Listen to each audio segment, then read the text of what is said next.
টানা প্রবল বর্ষণে ও ভারত থেকে খুলে দেয়া ডম্বুরের পানি প্রবেশ করে কুমিল্লা ও ফেনী সম্পূর্ণ প্লাবিত হয়ে পড়ে। পানিবন্দী হয়ে পড়ে লাখো মানুষ। অপরদিকে প্রবল বর্ষণ ও পাহাড়ি ঢলে চট্টগ্রামের উত্তর জেলার ফটিকছড়ি উপজেলা, হাটহাজারী উপজেলা ও ভোজপুর থানার একাধিক এলাকায় পানি প্রবেশ করায় পানিবন্দী হয়ে পড়েছে শত শত পরিবার।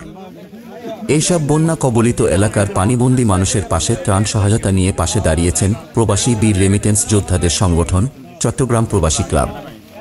24 আগস্ট শনিবার বেলা 11টায় চট্টগ্রাম নিউ মার্কেটস্থ প্রবাসী ক্লাবের কার্যালয় হতে ক্লাবের প্রতিষ্ঠাতা ও chairman Khondokar M A. Helal CIP এর নেতৃত্বে ক্লাবের প্রবাসী সদস্যদের পাঠানো তাৎক্ষণিক 2টি ত্রাণ সহায়তা গাড়ি নিয়ে ফটিকছড়ি ও হাটহাজারী উপজেলার উদ্দেশ্যে রওনা দেন।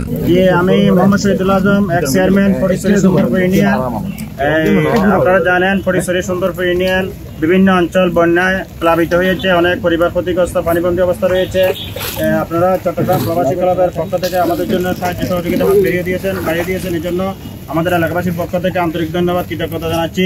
আজকে এ সময় ত্রাণ সহায়তা গাড়ির সঙ্গে ছিলেন চট্টগ্রাম প্রবাসী ক্লাবের ভিআইপি ডায়মন্ড সদস্য বিশিষ্ট ব্যবসায়ী আব্দুল মান্নান, আবু সৈয়দ, আবু ইউসুফ মামুন, সোহেল শিকদার, আবুল কাশেম, আব্দুল ওহাব, আলী জিয়া, জসিম কুসুমপুরি, আলী আহমদ, খালেদ মাহমুদ রুবেল সহ আরও অনেকে।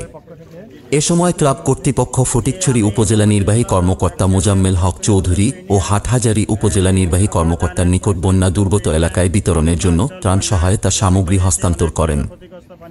চট্টগ্রাম থেকে ইসমাইল ইমনের পাঠানো তথ্যচিত্রে ডেস্ক রিপোর্ট, মিশন 90।